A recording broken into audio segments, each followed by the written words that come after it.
Dang, someone had a really little head. Probably chili.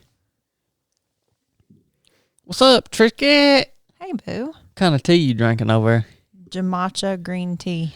Oh, Lord. It's got toasted rice and green tea and a dog hair in it, I just saw. Toasted rice? Mm-hmm. Never heard of putting rice in a tea. So good. Well, I'll tell you what. I'm a Ted Nugent fan. You're not hijacking our origin series with your foolishness. I'm one of... I'm a Sturgill Simpson fan. He's so much cooler than Ted Nugent ever I'm one was. of Ted Nugent's biggest fans now. I'm sure Ted would have you out to his ranch if you asked. Yeah, I think I'm going to hit him up, man. I'm not a big Joe Rogan podcast listener. Our personalities just don't jive in a lot of ways. You don't like that he cusses. Well, yeah, I mean, there are things about him that I don't agree with, and there's things about me that he would not agree with. That's okay. I think the dude is putting out from a secular standpoint, a good message, I think, for Americans to hear. So I'm glad he's doing what he's doing, but I don't listen to his podcast a lot until I saw that Ted came on. I followed Ted on Instagram for a while. I always just thought Ted was this crazy rock and roll guy. I knew he liked to bow hunt. And when I listened to that show with him, it's really interesting. The first part, he goes through the kind of the history of rock and roll and the different styles of guitar and all this stuff, which is pretty cool. But then he gets into his, I guess, more his personal beliefs in terms of freedom and liberty and government and all this. And son, that joker came out hot. And now I'm a Ted Nugent fan. I even listened to I've never have you ever listened to Ted Nugent's music? Yeah. You have? The song you played earlier in the gym and that you sent me, I've been listening to that song for forever. No kidding, man. Back when I used to hang out with George and Steven and all them, Ted Nugent, Ozzy Osbourne, like all the crazy rock guys, that was cool to listen to that. Yeah. Like you were cool. Well, I'll tell you, I like Ted's music. And I also, one of my favorites, though, as far as rock and roll goes, to watch perform is Stevie Ray Vaughan. His dang style is just why off the chain. Why are we doing this? I don't know. Are you trying to turn the Origin series into your regular formatted podcast? No, where you no. Small talk and then you go into a. I was just talking about what was on my mind today. Where are we picking up on the Origin series? You have the longest hair I've ever seen coming out of your nose. It's coming out of the left nostril. Pull it. No, you've got to get it for me later. Boo. You got to at least put it back up in there. I'm just going to stare at it the whole time. Okay. Oh my gosh. That's as good as it gets. So just to fill people in, I just pulled it up. Our last Origin series came out on July 12th.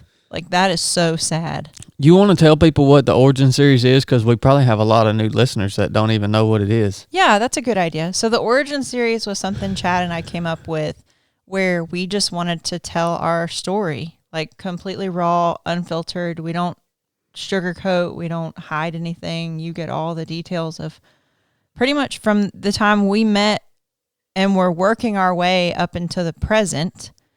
But by gosh, I mean, if the last episode was recorded in July, obviously we're on the struggle bus to finish this project. But yeah, this will be the 5th Origin series. Wow, really? I was just listening to the end of part 4, trying to figure out where we left off. And yeah, this one will be part 5. So if you're listening to this and you don't know what we're talking about, go way back.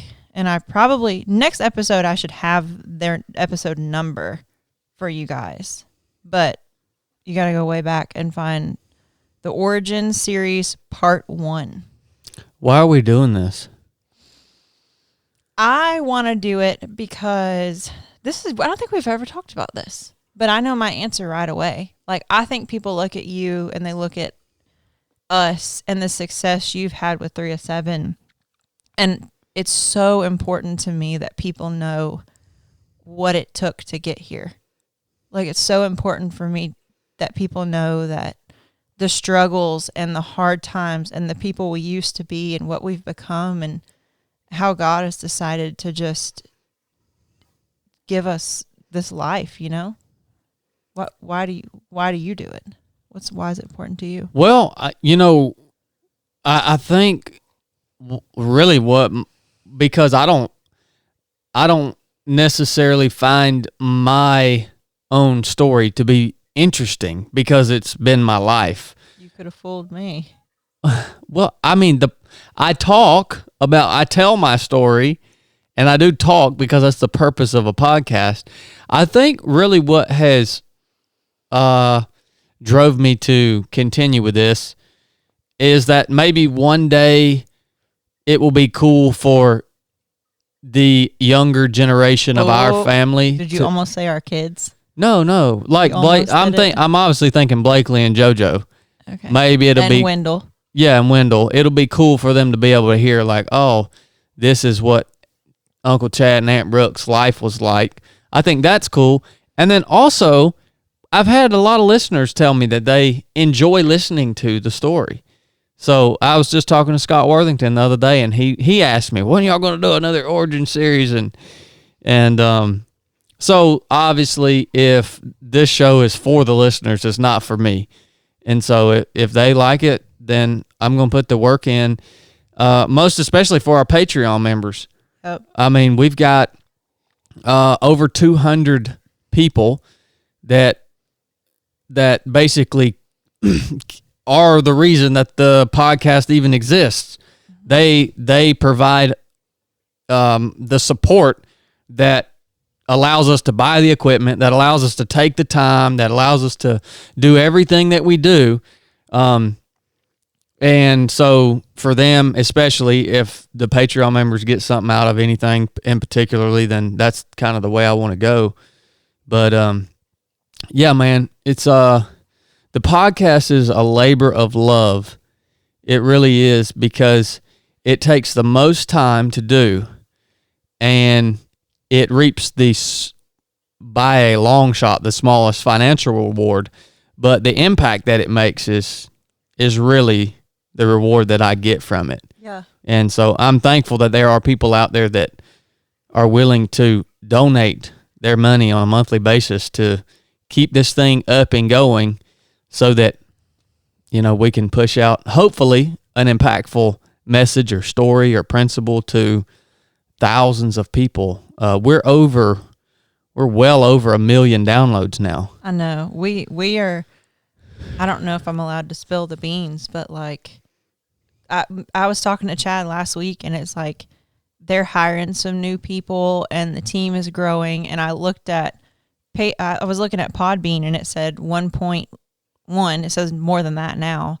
1.1 million plays. That's what it is, right? Yeah. The little play button. And there was something else we were talking about, and I was just like, holy crap. Yeah. This is a company you started 2 years ago just for fun. Like, you didn't even know what it was going to turn into, No. The reason I started a podcast? We talked about the reason we started the Origin series. The reason I started a podcast is because I cut grass for a summer after I got out of the SEAL teams. And during that summer, on my lawnmower cutting grass, I would listen to podcasts. That's the first time in the history of my life that I had ever listened to podcasts, and I really enjoyed it. And so that's what attracted me to the media source of a podcast, and that's the reason I started it, is to provide value in a form that I enjoyed consuming information and content. And Lord, yeah, we never expected to have over 1 million downloads. I mean, that's freaking crazy, man. It's insane. Yeah, it is. So on that topic, before we move forward, Patreon, thank you. You guys that maybe you're not in a financial place where you can contribute to the podcast, will you please at least help us put the word out on the show? If there's some part of the show that sparks your interest or maybe provokes thought, continue the conversation with people that you love.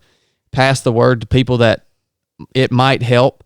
and share the show on social media if you don't mind. That is one thing that I don't want to say it bothers me, but I see every episode we put out, thousands and thousands of people consume the show, and it'll get shared by the same 5 or 6 people online every time. And it's like, that's a really small price to, I'm guilty of that too. That's a really small price to pay. If you don't get anything from the show, obviously that's different. But if you do, that's a really small thing. I'm just asking you if you can do that at a minimum.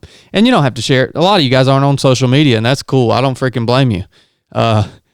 And so there's no way that I can see the person-to-person interaction as the show grows and gets passed around. And that is even more impactful sometimes if you tell somebody, hey, yeah, so I appreciate that. Or comment or like or write a review. Yeah. Did you write a review or do any of the stuff you just said on Joe Rogan's podcast with Ted Nugent to help him out? So the podcasts that I listen to regularly, I have reviewed them. Practice what you preach, right? Yeah. You're doing it. Yeah. Yeah, the podcast, and I do that on Apple, and some of the shows that are impactful to me, I will share. I know Sean Ryan just did a show with DJ Shipley, I think is his name, a former SEAL operator, that was really, really powerful, and I shared that. And so, yeah, I mean, definitely I try to do the same exact thing. So, you do. Thank you, Boo Boo. Thank you for holding me accountable for that. My accountability buddy. You better go write a review on that episode with Joe and Ted. Yeah, I've actually thought about commenting on that and sharing that. I probably will. Really cool show, but anyways, so where are we picking up, Boo Boo? So we ended the last episode. I'm going to fly by the seat of my pants because I only listened to like the last 5 minutes, and we had got on a topic of talking about Jada and how Jada saved me twice. Mm-hmm. And it got emotional and it got deep. I'm 90% sure, right before that, I talked about how on my birthday, we sat down on the beach. We walked to the beach like we always did. And we were coming right outside of that little walkway, sat down, and I told you that I needed help, that I had a drug problem, and I wanted to be better, and I wanted to do something. Mm-hmm. And to my knowledge, that's where we left off. Oh, okay. I don't know if you remember. No, that sounds about right to me. Because I don't remember talking about anything about rehab or the process or any. I don't know. Yeah, well, I remember that too. Chicks Beach. You used to drag me out there all the time. That was your spot. Loved it. We lived right maybe a half mile from the beach there. We could just walk down to it. Really cool place. And yeah, I remember that day too. And that was a huge turning point in our life. That was the first time you had ever openly admitted what you were going through. I think that I had some intuition, but that was the first evidence. Yeah, the first time you came out and said, "Man, I'm ready to at least attempt to get better." But we didn't know what to do. Once you decided you were ready to get better, it was difficult. As far as I can remember, I mean, it was even like so desperate as to like, back then they were running commercials, I think, on like, if you are ready to get sober, call this number and we'll help you get, and like of course we didn't know freaking where to turn. Mm-mm. And the Navy may have had some resources or some programs at Portsmouth, but man, I'm going to go ahead and tell you, anything that the government runs is subpar. Anything they do is subpar. So I don't even think we were really much considering that unless it was a last-ditch effort. So how did we end up finding the Farley Center? That wasn't until later. Oh, yeah, that's right. Yeah, that didn't... Williamsburg Place was the rehab I went to, but that wasn't... I mean, that was... From the moment we're talking about, that was probably a few months. That's true, man. That's so crazy because I forgot all about that. I just thought that you could just go into like A detox. a little detox center and be out for 4 or 5 days. It was a mental hospital, a psychiatric hospital. And yes, that was what we decided we were going to do. Was I was going to get dropped off, go through all my withdrawals, and I was going to come out all peachy and happy and back to normal. Yeah. That was what we thought. Boy, that was real freaking stupid. Yep. I can't believe how ignorant we were. I mean, if you've never had any experience in addiction and drugs, what are you supposed to learn, you know? Like, yeah. But yeah, you dropped me off. Do you remember I was like vegan, plant-based at that time, being like all crazy about it? And do you remember? You still are. Yeah, but do you remember dropping me off? You dropped me off at detox. Maybe you've left me. I just remember you went to Whole Foods and grocery shopped for me so I wouldn't have to eat the cafeteria food at the mental hospital. How do you remember that? That's so crazy. Because it was so sweet and I was so proud that like I was in there. I was an F up just like everybody else. And here my husband was taking his time to go grocery shopping to bring me food so I didn't have to eat the decent cafeteria food. I was so proud. It's just funny. That is funny that you remember that. You don't remember that? Well, I do now that you mention it. Yeah. Yeah, I remember bringing bags of groceries up there for you. Yep. And around this same time in my professional life in the Navy, once we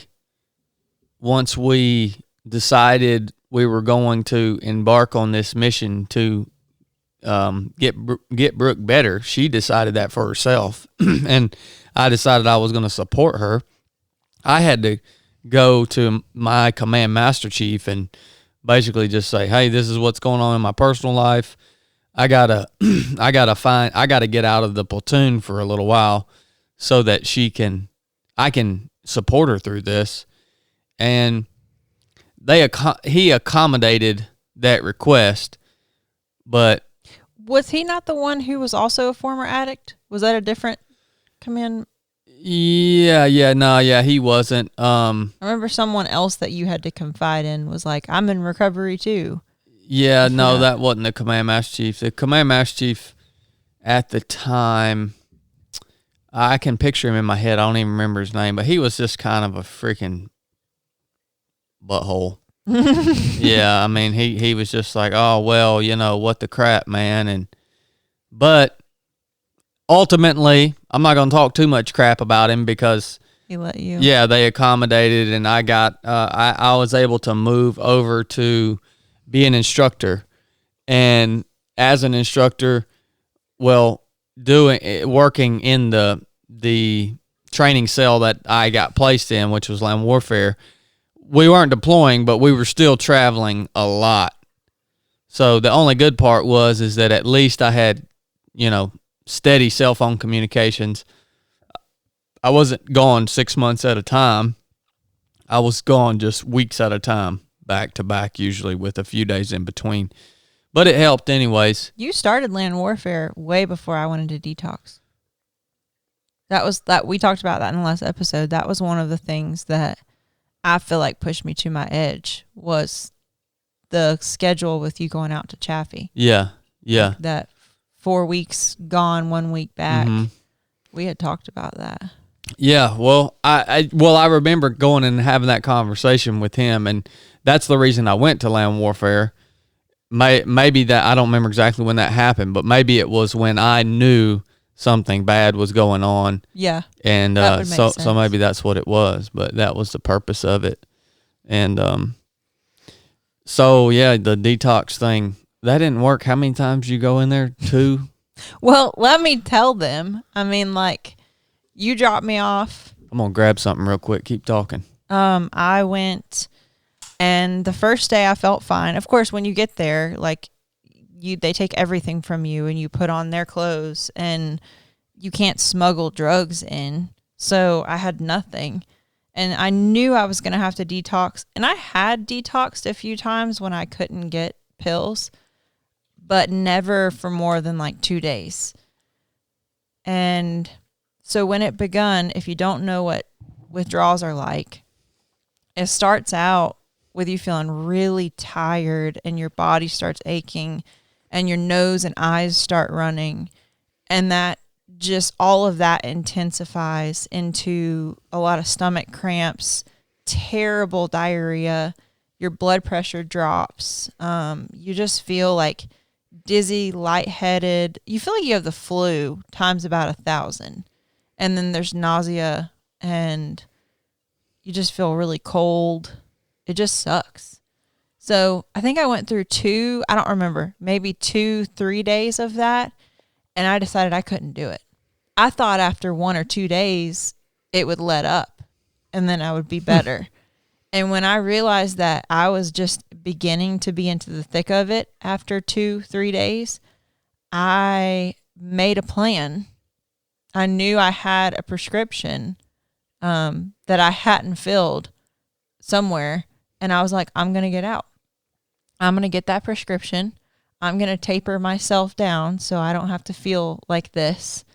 And it's going to be fine. And so I remember I got out. I called you to come get me, and you were real apprehensive. You were like, oh, are you sure this is... Did you ask them? Like, what?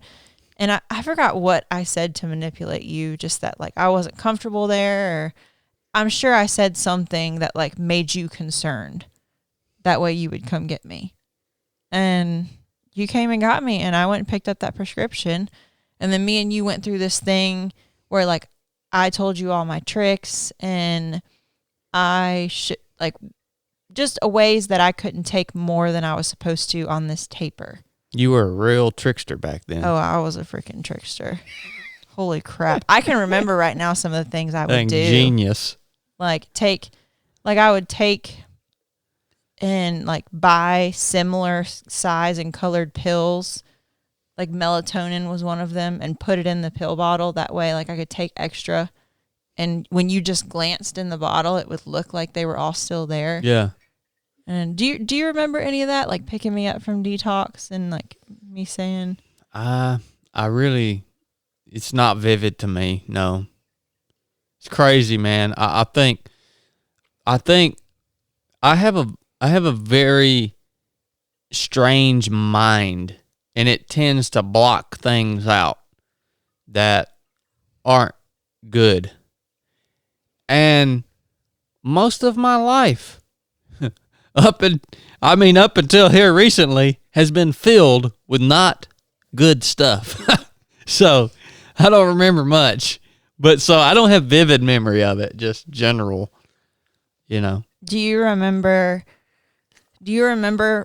in that moment realizing I was taking extra and lying to you? And do you remember me sitting on the porch there at the little house off Pleasure House and just screaming at me and like telling me that you were going to send me back to my parents so they could deal with it? And do you remember that? No, that's probably about when I was ready to quit on you, though. That was the only time you ever really lost your cool. Like, you lost your cool a little bit a few times, but like, and I can see why. Well, it doesn't feel good when you are working through the process of realizing that you are completely helpless. Yeah. And I've lied. I would lie. I think in that moment you realize I had lied to you so many times, and I was lying to you again. And you're probably just like, what the heck? And I had not come to the realization also that I was dealing with someone who was sick. Like, my wife was sick. I just thought it was you were just being a bad person. Yeah. You know what I mean? Yeah. And when we say sick, that's an interesting thing that I think a lot of people can't wrap their minds around, because addiction is this weird thing, and when you talk about you're sick, the person is sick. They truly are. It's however you want to describe it, it is a side effect of these drugs. I mean, I think that's the one thing people can't get over with addiction is they say, well, it all started with a choice, the person's choice. Well, that's not necessarily true. These decisions might start with a prescription that people receive because of an operation or whatever it may be. Yeah. Like, I can't believe we haven't talked about this. We were watching a Netflix documentary about ADHD medication, and like, I'm pretty sure that's what led to my addiction. Was I was told from a really young age, you need this Ritalin, Adderall, Vyvanse. You need this medication to function and be a productive human. So take your pill every morning. Don't forget it. And like, you can't tell me that doesn't set a kid up to believe that they're reliant on medication to function properly. Like, that was my parents' choice and my teachers and my doctor. You know? Yeah. That wasn't my choice as a kid. I hated that stuff. Yeah, it is truly a illness that is a chronic illness that's produced by this freaking epidemic of medicine. I saw a thing on Instagram the other day. This guy, he's some big Instagram head. I don't even remember which one it was. There's a bunch of these big Instagram heads. But he was walking down a sidewalk somewhere in LA or something, and there was this group of homeless people, and one of them he was doing drugs there on the sidewalk, and the Instagram head, he just thought it was funny as he records this conversation where he's essentially putting this homeless guy down for doing these drugs on the sidewalk, and like, hey man, don't you know drugs are bad for you? Like, you shouldn't be. And I'm like, dude, you realize how freaking stupid you look right now?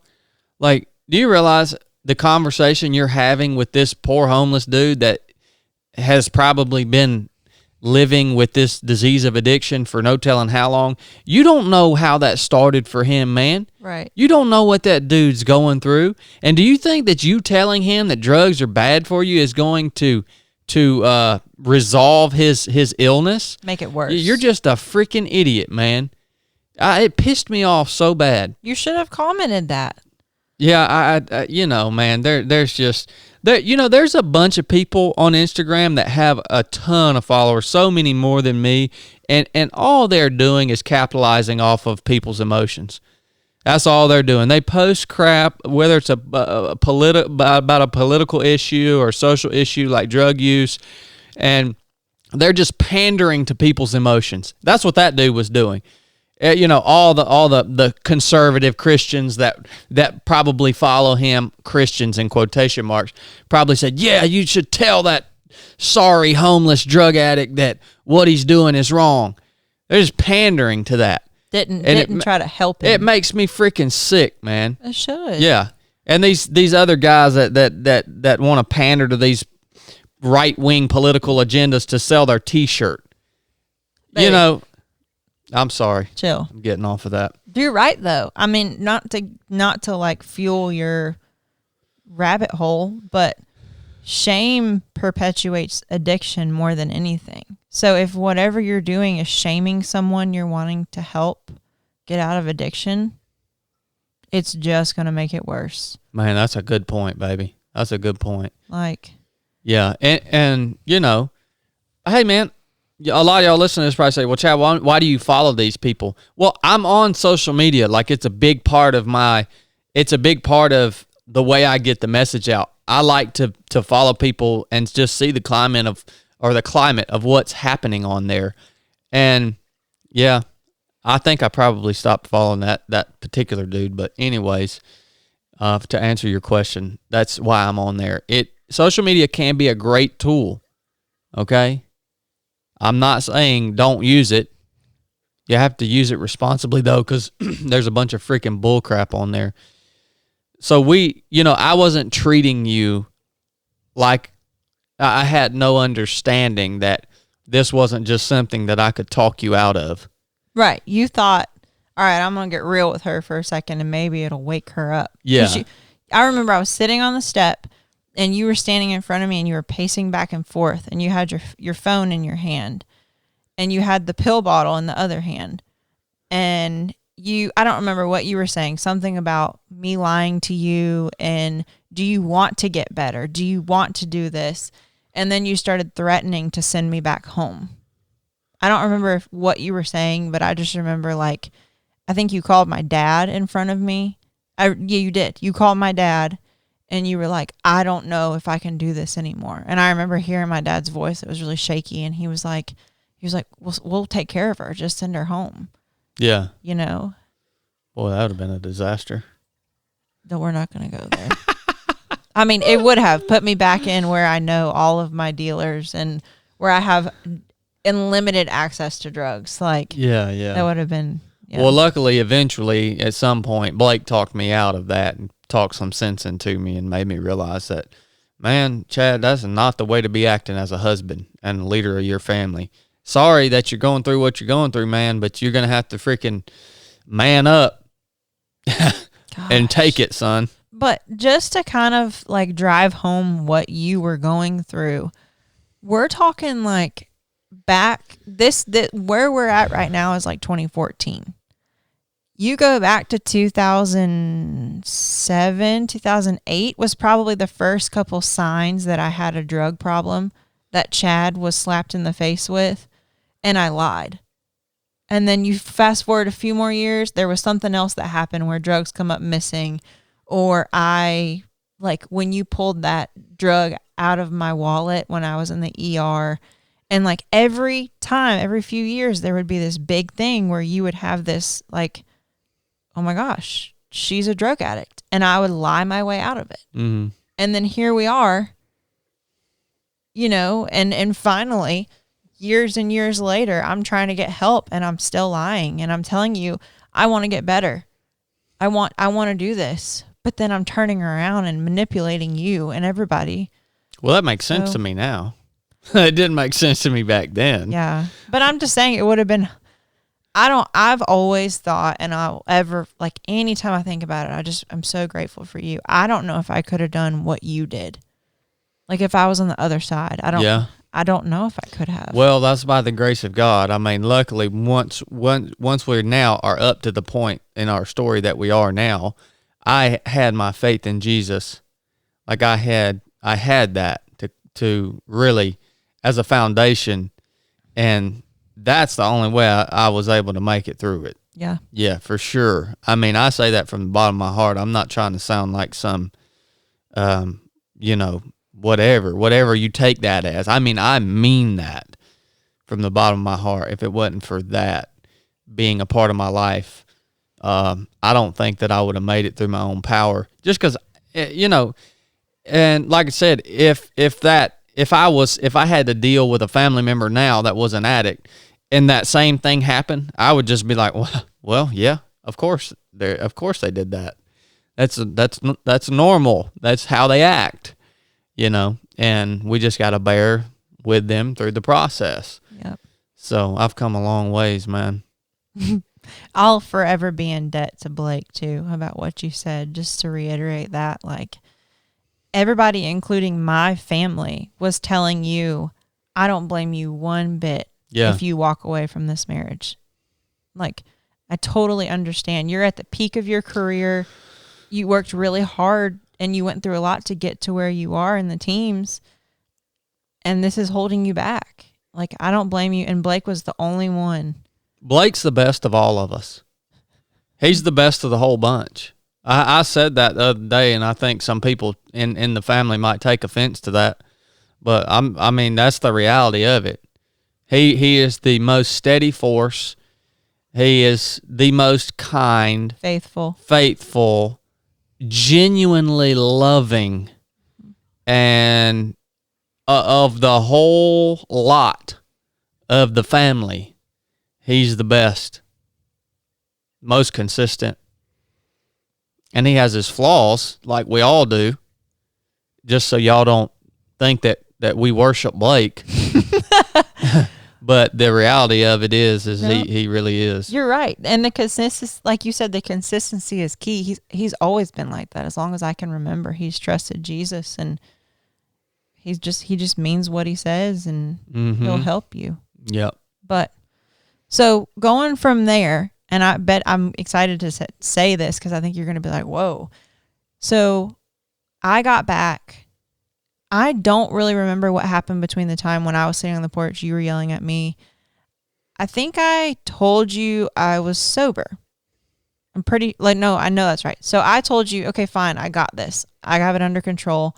I was driving all the way to Norfolk to get drugs from, I don't remember. I was hiding it. I was still using. You and me were looking for a house during this time to move out of Chicks Beach. What a freaking nut roll that was. It was a disaster. Like, I was nodding out in the car. It was really, really bad. And you can talk about any of that if you want. If not, I'm going to jump to, we bought a house and your mom and dad had came up to help us move in. And Doyle and his wife, I can't remember Doyle's wife's name. Okay. Well, they came over for dinner. We had just moved into this new house. And your parents had came over, and your dad takes a lot of medication, and I knew that. And they knew I had just went to detox. They knew I was newly clean. They're like you. They're ignorant. They didn't know. So they left some really strong pain pills out in the open. And I took them. Like, I stole most of them, immediately took a ton. And they immediately knew. And I remember that so vividly. Like, we were all sitting around on the couch. We had just got done with dinner. Your mom realized it, and she asked me to come outside. And she was so kind and loving and patient, and just like, was like, you need to give them back to me. I'm worried about you. Give them back. So I gave her back what I had. Maybe I probably didn't, actually. I probably lied to her. And your dad came out, and they were heartbroken, but they weren't mad at me, you know? And I remember your dad telling Doyle and them they probably needed to leave. And I'm trying to think what all went on that night. Like, I don't remember your reaction. I just remember feeling like a huge failure because I had you thinking that I was okay. And then I slipped up, you know? Yeah. And now I remember that was that was a very somber evening. It definitely ruined our little gathering we had there. And celebrating our new house. Yeah. And yeah. You know, it's man, that just to me goes to show the power of addiction. And you're in this circumstance, you are not thinking with a logical human mind while you're taking these drugs, stealing these drugs. You have to know that somebody's going to notice. Oh yeah. But you can't stop yourself. That is powerful, man. No. And that was my story a million different times. I knew I was going to get caught. I knew someone was going to know, but I couldn't. I mean, you can't stop yourself. If it's there and it's available, that's it. That's the symptom of the disease aspect we're talking about. Yeah, right. You can't look at this. And that's what's so crazy. That's what, I think there are a lot of things that you deal with from your past that you haven't reconciled with. And I get that, man. But, I just have to say, at some point, you got to set yourself free from that, because that was not you. No matter what you did, no matter what whatever you did, that was not you, and yeah, that's your journey. Yeah. But just me, from looking from the outside, I'm able to laugh about it. Even if it's something just horrific, stupid, detrimental, evil, I just laugh at it because I'm like, well, that is a representation of the power of these freaking drugs, and that's all it is. And I, in my head, from the outside, I can separate the two. You know what I mean? But internally, I know that's difficult.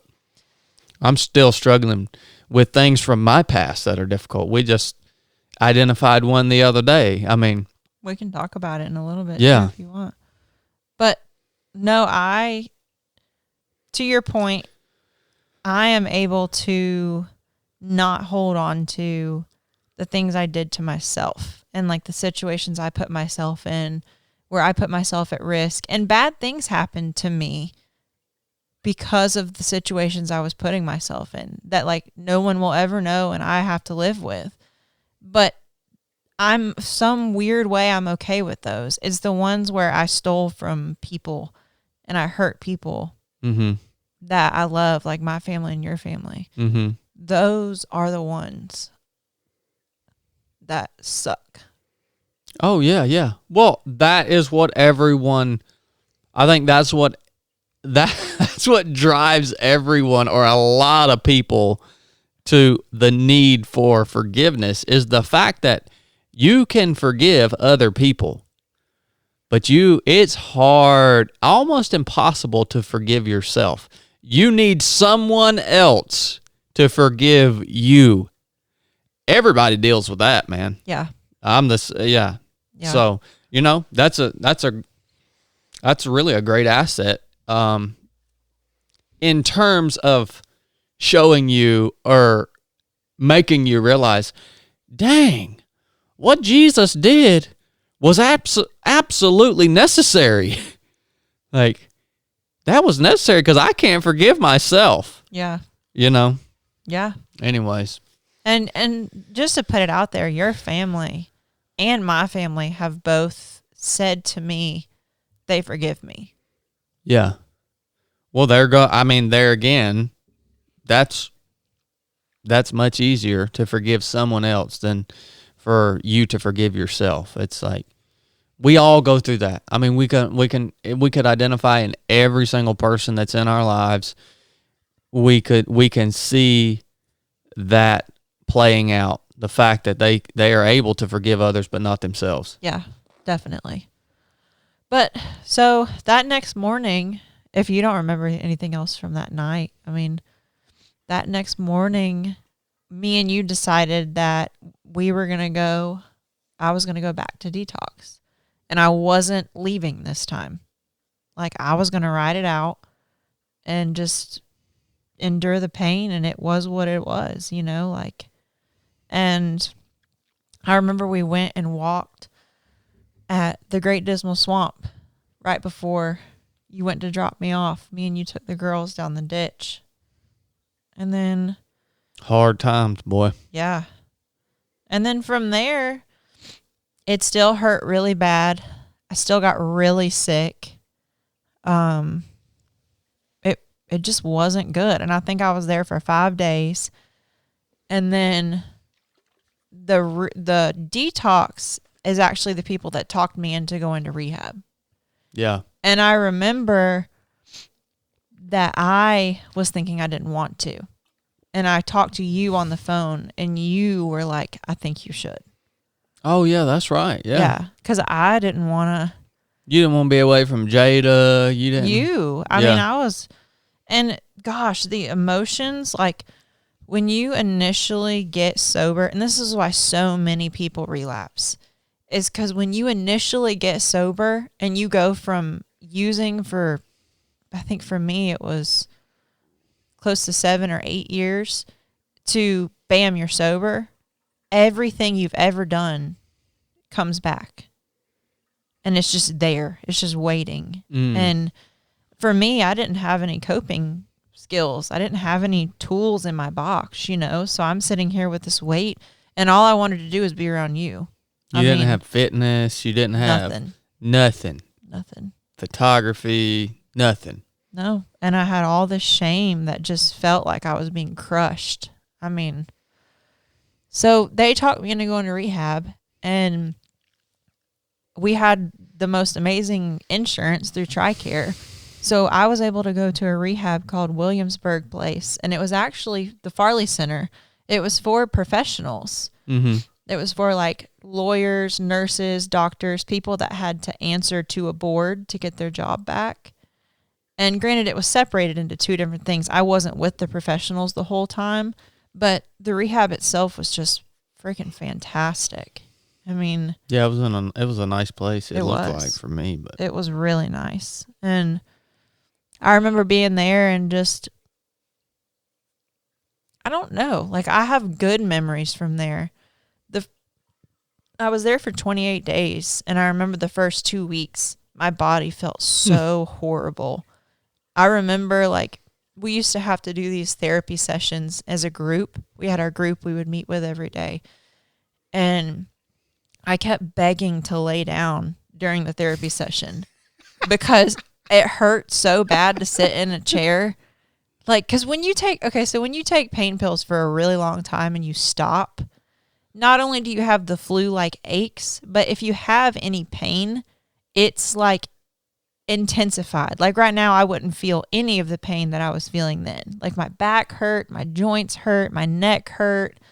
Like, and it's just because you don't have any good dopamine, anything left to ease any kind of pain in your body, left in your brain. It's all gone. Mm-hmm. Man, And that's crazy. I just remember hurting so bad and not sleeping. But one of the things I do remember, and I'd never forget, is we were staying in these little apartments, and I brought my Bible with me. And every night I would stick my finger into my Bible, and whatever page it came up on, I would read that chapter. Yeah. And the first night I stuck my finger in the Bible and it opened up, and it was that chapter that starts out like, woe is sorrow, woe is grief, woe is something with bloodshot eyes. And it's a reference to seeking fermented wine, and it was a reference to addiction. Mm-hmm. And I think it's one of the only major references to addiction in the Bible. And I was just like, I don't remember if that hit me. I remember thinking, like, this is really freaking weird. Yeah, the Bible's a big book. Yeah, really big. That sticks out. You came to visit me. Oh, I remember my visits. My visits were so awkward.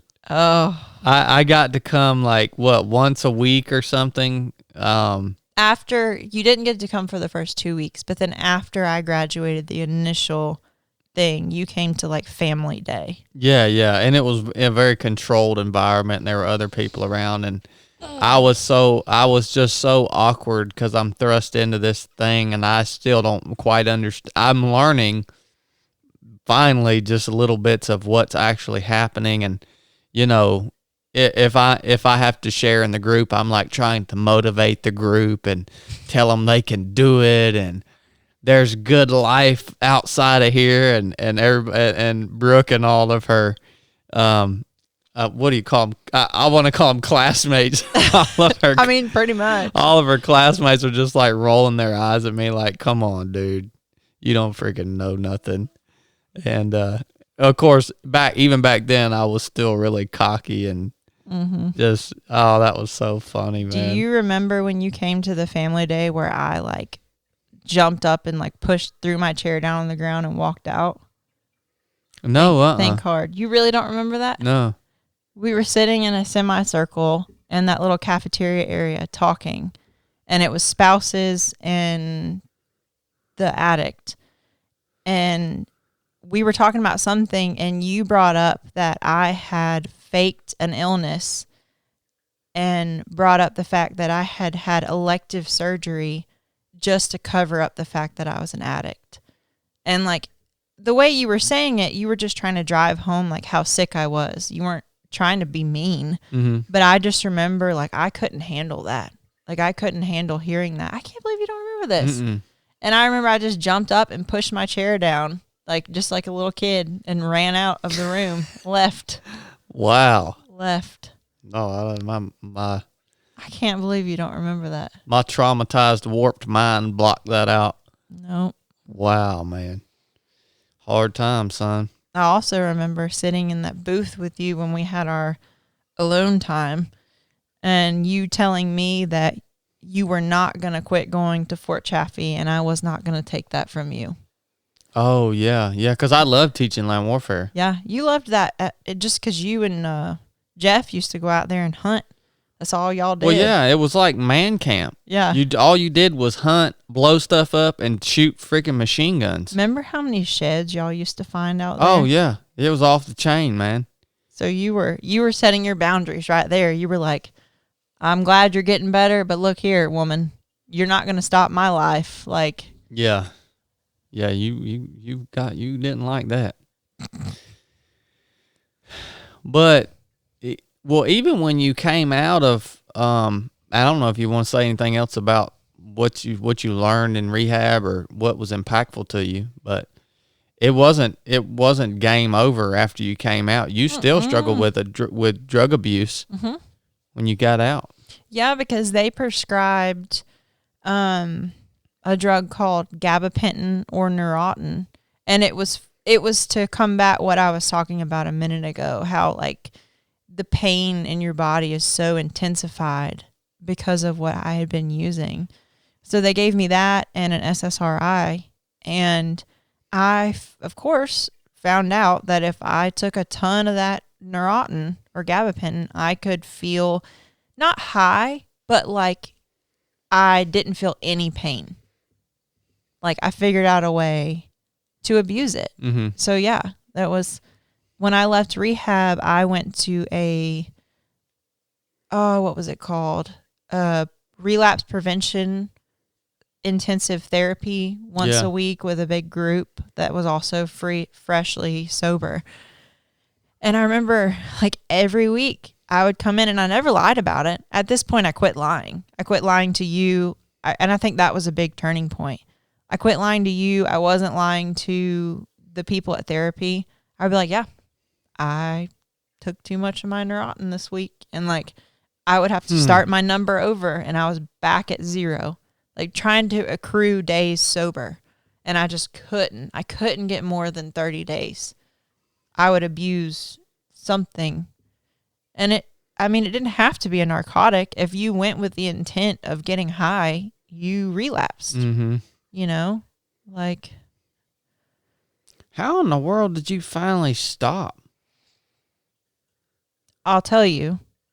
So I had been sober for a few months and you were gone, and I decided that I could go home on my own. I was not taking the Neurontin anymore. Maybe I was, but I wasn't using narcotics. If I was abusing the Neurontin, that was what it was. I decided I was going to go home on my own. I could handle it. I'd had enough time sober, maybe a month or 2. Oh, yeah, I remember that. And I went home, and somebody who was close to me, who always gave me drugs, just was there, popped back up in my life. And I took them, and then I ended up stealing from that person when I left Georgia. Mm-hmm. And on the drive home, I was coming down 58 through Emporia, and me and the girls were in the car, and I took the last pill that I had stolen from that person. And something about that moment, I was like, it just hit me what I had done stealing from them. And I was like, I'm done. Like, this is it. This is over. And that was the last, that was the last pill I took. Dang. I don't know why it took that moment. Like, there wasn't anything significant. Delilah was on the radio. Man. That is wild. Yep. Well, of course, you continued to seek treatment through NA meetings and all this stuff for a long, long time. I went to some of them with you, and that was kind of awkward too. Those are the weirdest things. So I don't know how much strange. we can talk about it on the podcast because I know it's a very private community, but I mean, they're as long as always you don't say names. It's they're fine. always in the weirdest places, and it's like, you have to recite all the things. Like the whole group recites things. Thank God for those programs, man. Mm-hmm. I mean, I don't know if you remember, but I was doing this thing called 90 and 90, and it was you do 90 meetings in 90 days. And the purpose is to get to know a group of people and just kind of be held accountable. And they're all addicts. So they know your games. They know your manipulation. Like, you can't get around it. And I remember in our area, the only meetings that were close were all really country black people. Yeah. Like the entire meeting, there was no white people. And I just embraced it. I was like, you know what? And they loved me so much. Like, and they were what I needed then. You know what I mean? They were real with me. They were sweet to me. They took care of me. And do you remember the first meeting we went to? You came with me. It was at Obacy Hospital. And I'm not going to say the name, but you would laugh if I said it. Really big old black guy that was in a wheelchair, and it was his birthday. I remember his name. I do too. Yeah. Don't say it.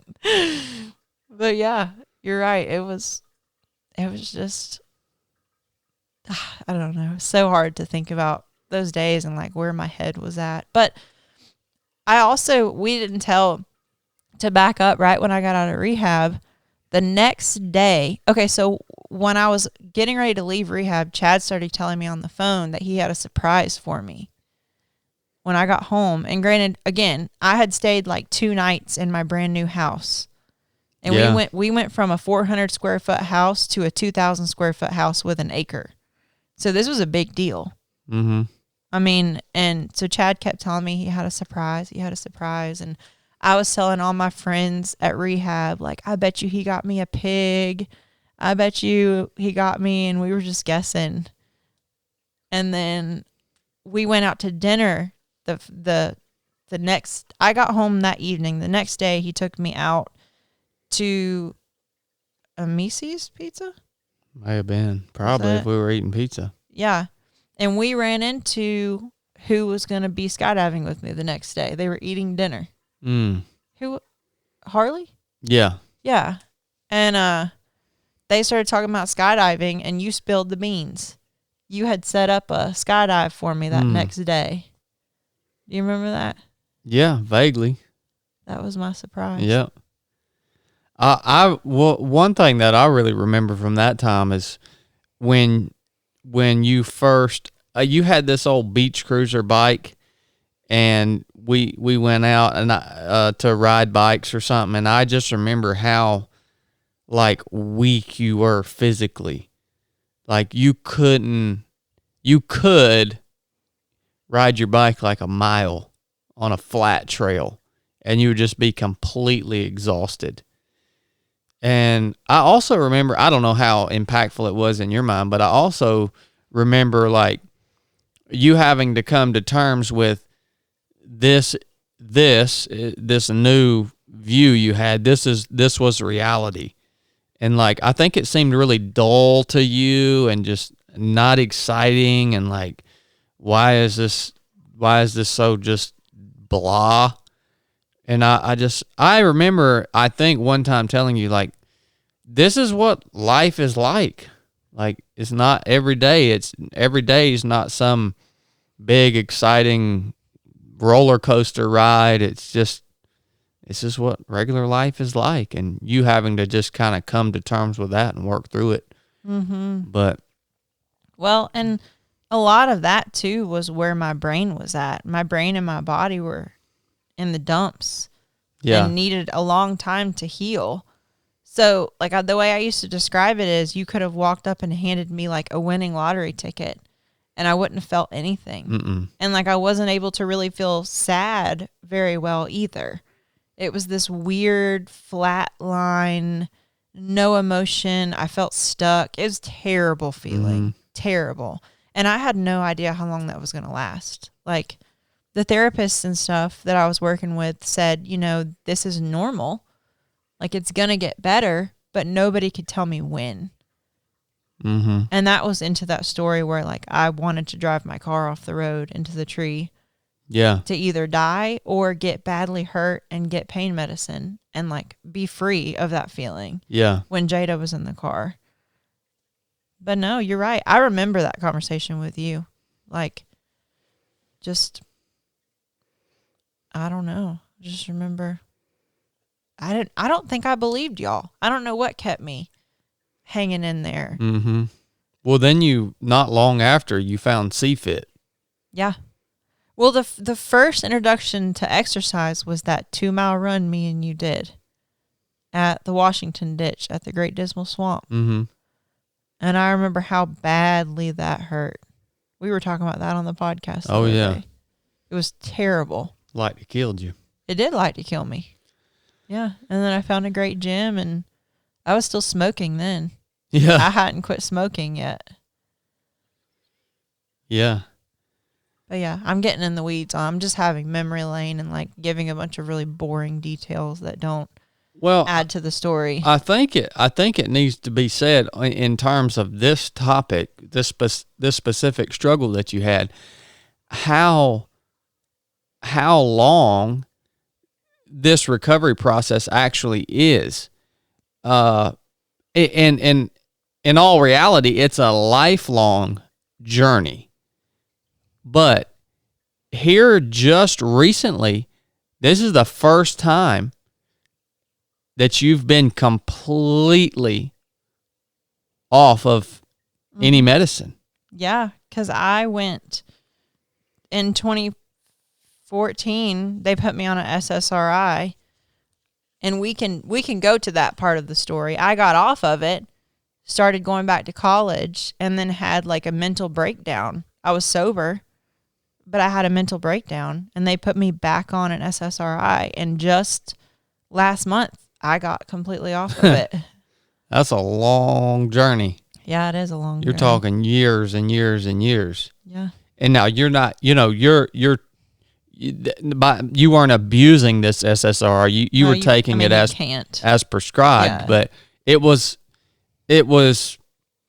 maybe necessary to just help you through that process. Yeah, I mean, I remember the first time you had this, they call it a panic attack. Wait, you're just hold on. Well, that was the thing at Regent. Yeah, but hold on. So I got out of rehab, and then it was like 6 months before I decided I wanted to go back to school. Probably. Did anything happen? We had bought the new house. You were still at Chaffee, right? Probably. Land warfare. I feel like we're missing something big. No, I can't think anything big. Okay. Well, then, short to lead into what he's about to say, I got all motivated about life when I started to feel a little bit better because I quit smoking, I got a good gym, and I started eating healthy. And my body started to recover, and so did my mind. So I quit taking all the medications the rehab gave me. I was feeling fantastic and started going to Regent University for psychology. And then you want to tell what you were going to say? Well, I think too, though, I think I saw in you over the course of a few years after you got better, I saw in you almost the desire to prove yourself. I don't know if I think it's different than being motivated about life. It was almost like you wanted to prove that you could be a contributor. Well, yeah. You wanted to prove that you could actually do something. Because up until this point, professionally, you had always worked, but it was always just, waitressing or, kind of little random, weird side jobs and stuff. Yeah. So I think you really felt the need to be like, okay, I want to prove myself that I can do something and be a contributor to not just to our family, but to society. Yeah. And so I think maybe that was driving you to go to school. And you seem to be enjoying it. I loved it. Yeah. Like I was taking these Regent's a Christian school, so I was taking I remember the first semester I took survey of the New Testament, and my faith grew in huge ways while I was there, just being surrounded by a bunch of people who believed it. I mean, you believed at the time, but it was different. Well, I was a very new Christian. Yeah, but you were doing really well. I don't know. You were setting an awesome example is what I'm trying to say. But when I went there and that was part of my everyday and reading about the Bible and stuff, it changed. Mm-hmm. And I just remember walking on campus in the morning, I was using your GI Bill, so I was going for free. And I just remember like being overwhelmed with gratitude. Like everything was going so well. I was making like awesome grades. I was on my second semester. And then do you want to tell how the mental breakdown started? Well, yeah. Well, you ended up calling me, and you had basically stopped your truck in the middle of a major intersection, and you couldn't drive anymore because you thought you were having a heart attack or something. And you called me. I had to come and get the truck out of the road. I can't remember if you called the police or not, but that was a different, well, that was when the dogs got in a fight and like pretty much ripped the back of my ear off. And I thought I was going to pass out because I thought my ear was infected. Okay. But the time with school, which I think that was a ways before. I think that was my first panic attack, but we still didn't know what it was. No, you thought you were having a heart attack or dying. But the one you're talking about, I think I was going over the bridge in Chesapeake heading to school. And I pulled over after the bridge because, yeah, like my vision started getting really small and black. And my heart was racing. And I felt like I kept feeling like I was going to pass out. It would come in waves of nausea and my vision. And so I remember sitting on the side of the interstate just cramming this Amy's soup can down my throat because I was like, oh my gosh, your blood sugar, you must be about to like go into a diabetic something. And I was trying everything to fix it. And I was going through like, okay, it's not your blood sugar. You just ate. Maybe it's your heart. And I had called you and said, you need to come pick me up. And you took me to the urgent care. And I remember they did an EKG. They checked my blood sugar. And I remember this really sweet fat woman was like, she was the nurse. She wasn't the doctor. She was like, have you had any major changes in your life lately? And you were like, yeah, she just started back going to school last year or this year. And she was like, oh, sweetie, you're having a panic attack. And I was like offended. I was like, I'm dying. What are you, how dare you call that a panic attack, you know? And then that started just this terrible, I think my memories of that period of my life are worse than newly sober. Just because I was just, I don't know how to even explain it. 5 or 6 major panic attacks a day that would last up to an hour. And it was just, I couldn't breathe. I couldn't see. I couldn't think. I was dizzy. And couldn't go to school. I couldn't do anything. I couldn't drive. Yeah. Because my vision would close in on me. And like it would look like I was looking through tubes. And so I wasn't comfortable driving because I was terrified. And my whole life just shut down. Mm-hmm. And I didn't want you to leave me. I didn't want to be alone because I thought I was going to faint. Mm-hmm. And I remember you had gone on a hunt. This was a few months into it, or a few weeks, I don't know. You had gone on a hunt, and I texted you. I said, can you please come home? I don't feel good. And you got home, and you were just fed up with it. Like, you couldn't live your life because I was over here freaking out and needed you every second of every day. And you said, this is a lot like how you were acting when you were on drugs. Mm-hmm. And you thought that I had started using again. Yeah. Do you remember that? Yeah. And I just remember bawling, crying. Just like, it just broke my heart that you thought that and that I couldn't. So I called my therapist that moment and I said, look, my husband thinks I'm using. Can we please come up there and do a drug test in your office? Because I wanted so badly for you to know that that wasn't the case, you know, so you would be supportive. But yeah, I fought that for probably 4 or 5 months before I went back on an SSRI. I wanted so badly to use diet, exercise. I was using a bunch of herbs. I was trying everything I could to avoid getting on any medication because I hated it. That was what got me in the hole to begin with. But that medication I took, it really did take the edge off enough for me to get back on my feet. Yeah, yeah. I don't think it's solved. No, because it's still something that you're battling. You know, your saving grace is that you've never given up. Yeah, that's your saving grace. Is, you know, of all the temptation that you've had, just to end it, just to give up. You never have.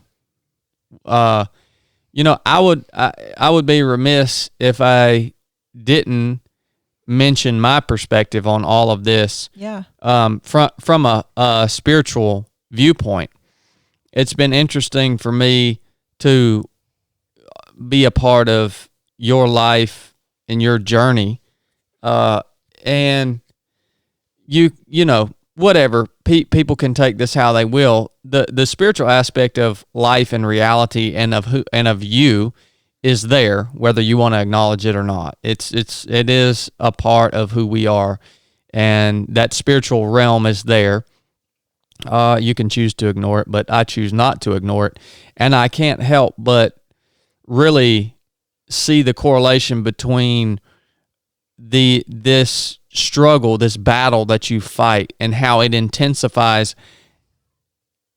has intensified in times where you are getting closer to God in your you know, your life.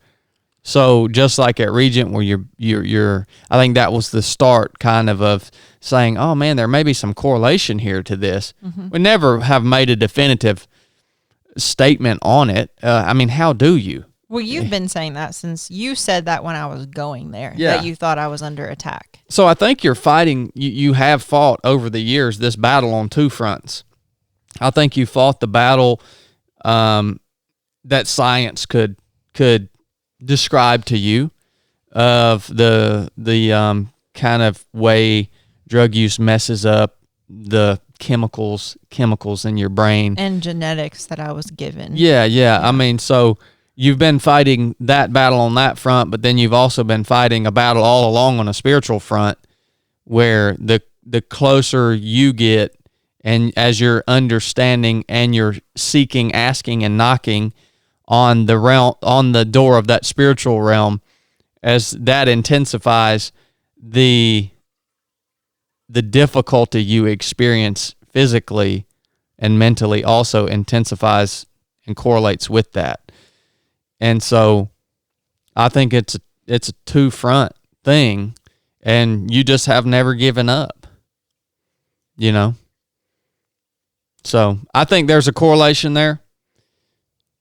I know it's I don't know if you can see it or not, but I mean, logically I can make sense logically it does make sense, because it is the times I've been attacked and the times that I've had other little small really hard times mentally, even in the last 2-3 years, have been when I feel like I'm seeking God more. Mm-hmm. And I think that's a reality a lot of people don't expect when they start to seek God. Mm-hmm. Like, we had 2 friends that moved from the UK who Chadd brought them to Jesus, and they took it and hit the ground running. And they got hit with some crazy, crazy stuff. And for me personally, like, I've had a lot of weird stuff happen to me since I was a kid. A lot of stuff that you would say is like kind of dark, just strange. And that stuff scares me. Like, I don't like talking about it. I don't like watching scary movies. Anything with demons or spirits, or like, I just want to pretend it doesn't exist. Mm-hmm. Because the idea that like that could hurt me like it has freaking terrifies me. Yeah. And so that stuff lingers. I mean, it is read the Screw Tape Letters is an amazing example of how, of course, coming from my perspective, a demonic force basically influences you over the course of your life, even after the time that you become a follower of Christ. They still don't give up. No, they still don't relax on their their tactics. That's when they hit it the hardest, Yeah. right? They're trying to take everything about your life with God and twist it to become part of their. Mm-hmm.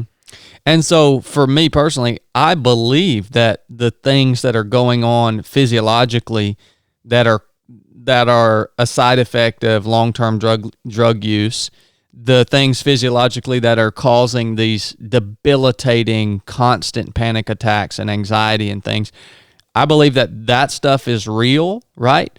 But I also believe that stuff is somehow intertwined with the spiritual realm. It's interesting how the forces that are in play on the spiritual level, they actually have to interact with us physically and mentally through natural processes. I say all the time, he's the God, yes, of the supernatural, but he works through natural means in the natural world. He created the natural world. So something that is outside of the natural world would be described as like a true miracle, right? Very rarely does that happen. Most of the time, these spiritual forces that are in play in our lives have to work through the natural realm. So they are intertwined. Mm-hmm. So, yeah, I mean, I just want to put that out there for the listeners. I think it's valuable, and I think a lot of you guys can relate to that. And I think it's something that's overstated in the Christian conversation. Is like, oh, we're under attack. We're under attack. It's just overstated. It becomes something that's that I guess it loses its intensity, because every time something bad happens in life, you just say, oh, I'm under attack. Well, that's not always the case. Some bad things happen in life that are a direct result of choices that you've made. Mm-hmm. That's not you being under attack, man. Yeah. Some bad things happen in life that are completely out of your control, whether it's sickness or disease or death or whatever. And that's not always you being under attack. When I see the attack is when I see a direct correlation between the difficulty someone is experiencing, is synced up with their mission or them seeking out Jesus and that understanding of him and of God. That's where I can identify an attack, you know? Well, and the truth is nobody can identify an attack. We'll never know what's coming from the devil and what's just happening because of the way God set up the world. And, you know, I think there are certain red flags, but yeah, we can't see it tangibly, right, like around us. Right. You can guess. Yeah. But no, I agree that derailed my mission when I went to Regent was to become a Christian counselor and to help people who wanted to get sober.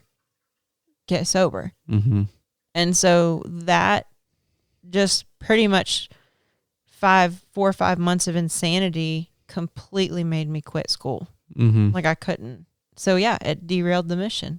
Yeah. It was done. It was over. Yeah. So, you know, but you didn't give up. You may have lost that, if you want to look at it from a spiritual realm, if you want to look at it from a physiological realm, you may have lost that battle, but the key is you didn't give up. No. You know? No, I applied for the shipyard right after I left Regent. Yep, you were bound and determined to, I think, show yourself that, hey, I can freaking be a productive human being. I also was so tired of you taking care of me. Like, I was so tired of you making all the money and me. Oh, no, I started at Tractor Supply way before Regent. I started at Tractor Supply like 6 months sober and worked my way up to a store manager. Yep. Go me. But that was big for me. It's hard work. Like I've never People at freaking managed. Tractor Supply work hard, man. Oh, they do work really That place hard. is understaffed. I learned that. I didn't know corporations work that way. Terrible. But I learned that through your experience. Corporations will hire if they need 10 people to do the job properly. Yep. They'll hire 6 and expect those 6 people to do the job that 10 people should be doing. Yep. And it's just a nut roll. It is a nut roll. But yeah, you're right. I did want to prove myself, and I did want to show that I could be productive. I did have a lot to prove, but I also wanted to help you. Like I wanted so badly for you to not feel the weight of taking care of me financially, emotionally, physically. Like I wanted so bad to get to a place where like now I pride myself, and I think I've never put this together, but I'm putting it together right now. I love to be able to say, my friends will go, well, where's Chadd? He's off on a hunting trip this weekend. They'll be like, wasn't he just gone like a few days ago? I'm like, well, yeah, he wanted to go. Well, you're fine with that? Yeah. And like, I've always wanted that. Like I work, I have my own things, and you do what makes you happy. And then we come together as a couple. And like, that's what I've always wanted to give you is like, I didn't need you. You know what I mean? Mm-hmm. Like I don't have to have you. You can have your own stuff, and you don't feel like I don't think I'm doing a very good job at explaining this. What it is you're right. We need each other because we make each other better. When we come when we are together, and even just being in relationship with one another, we make each other better. That's why we need each other. We don't need each other because we are lacking or Perfect. Yes. needing some Perfect. Tangible thing, whether it's money or groceries or a place to live or a car. Well, for me, a lot of times it was security, and I needed you to affirm me, and I needed you to help me mentally work through some things, and like be like, I wasn't able to do that on my own back then. Now I can work through some stuff on my own. Yeah. Like I don't need anybody a lot of times but I don't know. And I'm trying to think of, can we do a pee break real quick? Yeah, go ahead, make it. Man, this is just freaking me out, dude. What? All these people are sending me this article about these suicide capsules. And are you really going to try to hijack the podcast right now? I'll talk about it on another podcast, but it's just so weird to me that I had that dream and it hit me so hard and I had no clue about this, and now these people are sending me this, and I'm like, man, dreams are such a weird thing. It's like you can't always trust them, but I don't know. I'll have to. That's giving me a freaking headache. My spirit is heavy right now. Has been for a little while. You know that. Yeah. Anyways, we're back. Go ahead. Make this about you, please. That's all I wanted to say. Keep going. Just wanted to let you guys that are listening know. I appreciate you listening. We actually got a new patron during the episode here. Patreon member? Yeah, we got a new Patreon member during the episode. Nice. Yeah. That was really cool to see that come through. You want to share their first name? I was going to. You should. Their first name. I can't. Well, maybe it's on my email here. Yeah, we got, let's see. Justin. Justin is a new Patreon. Thank you, brother. Appreciate that. That was really cool. Yeah, that's awesome. Yeah. Anyways. So, I feel like I've talked way too much, and the listeners probably like it. They get probably sick and tired of hearing me. Yeah, you're definitely having some little withdrawals from not talking a lot. I can see you over there shifting and just kind of. Oh, whatever. It's abnormal. You're making my job easy. So we went through where we're at right now. Where did we end? Like, I had my mental breakdown. I got on the SSRI. That started a whole nother journey outside of sobriety of just trying to get my mental health under control. Mm-hmm. And that is still going today. Like, that journey is still not over. I'm still using a ton of herbs and supplements and really leaning into diet, exercise, relationships, sunlight. I mean, you name it. I think we'll be good in our 50s. The crap. I'm saying me and you both. I think we'll be real good in our 50s. I'm real good right now. I don't know what you're talking about. I love my life. Well, I do too. It's not easy. And a lot of times I tell Chadd, like, I still have panic attacks. I still have a lot of weird mental sensations that come out of nowhere. And I usually will tell him, like, I feel like my brain's attacking me. Because it just is what it feels like. And I haven't figured that out yet. And I will eventually. But you don't quit. No. You're a daggone toughie. Thanks, Boo. It's interesting. He's never experienced any kind of, like, I know you've experienced trauma and, like, feelings and emotions, but I don't know if you've ever experienced, like, a mental health sensation or, like, a symptom, like a panic attack or, like, things that come about physically from anxiety. Like, I don't think you've ever experienced anything like that.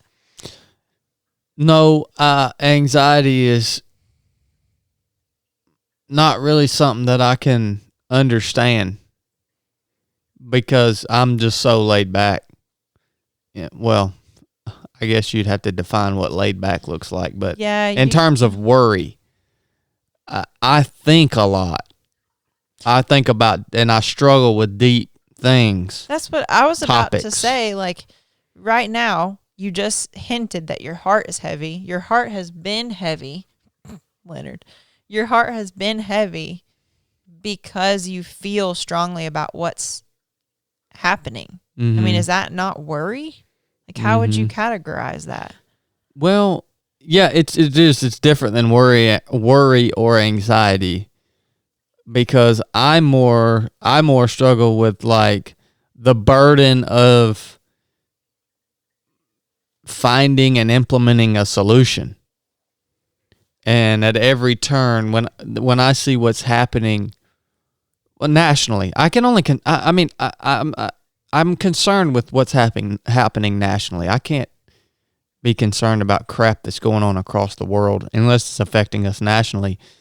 But when I see the things happening, when you ask why, this was something I really liked, and it resonated with me from what Ted said. He said, stop asking why. Stop trying to apply logic to the evil things that you see happening around you. Stop trying to ask why when you see these mandates and all this coronavirus stuff and how they're trying to keep people from finding natural avenues and solutions to be healthy, and stop asking why they won't advocate for a healthy body through proper diet and exercise. If you ask why on these legitimately evil agendas that are causing people pain, suffering, and death, it will give you a headache. It will drive you insane if you try to figure out the why. Yeah. And I think a lot of times maybe I ask why too much, and maybe that's why I feel so heavy, instead of saying, you know what, I can't ask why in the face of evil. I just have to say, this is freaking evil. And here's what needs to be done to counterpunch it, Yeah. So that it's different. Yeah, I'm not worried about evil. It is part of all we can do is push it back. But it's always going to be here. I don't worry about it. But it does frustrate me. Yeah. So A little different. yeah, it is. It's definitely different. Well, But yeah, you got through your dude. How about your shipyard days?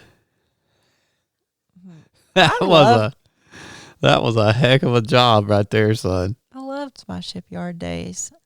I applied soon after Regent. I was still going through all the panic attack stuff, but I knew I wanted to work. So I applied for an apprenticeship program to be a pipe fitter for the Navy as a civilian.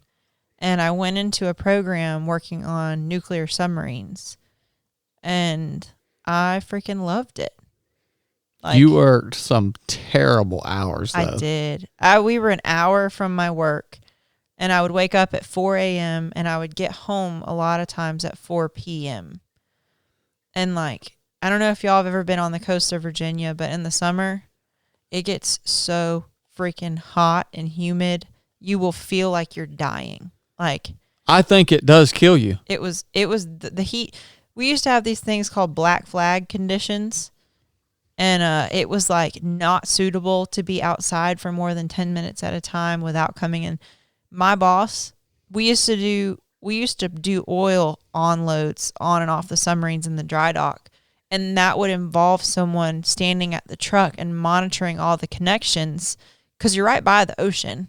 So if you spill oil, it's going to go in the water. So it was a really big deal to make sure that all our connections were good, and throughout the whole onload, whatever, really boring stuff.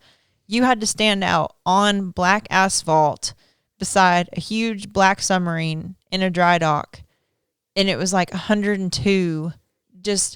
And I just remember on those weeks that we had that, by Wednesday, I would get home and just sleep. You remember that? Oh, man. I wouldn't even, I couldn't even eat. I would just but it was such a fun job.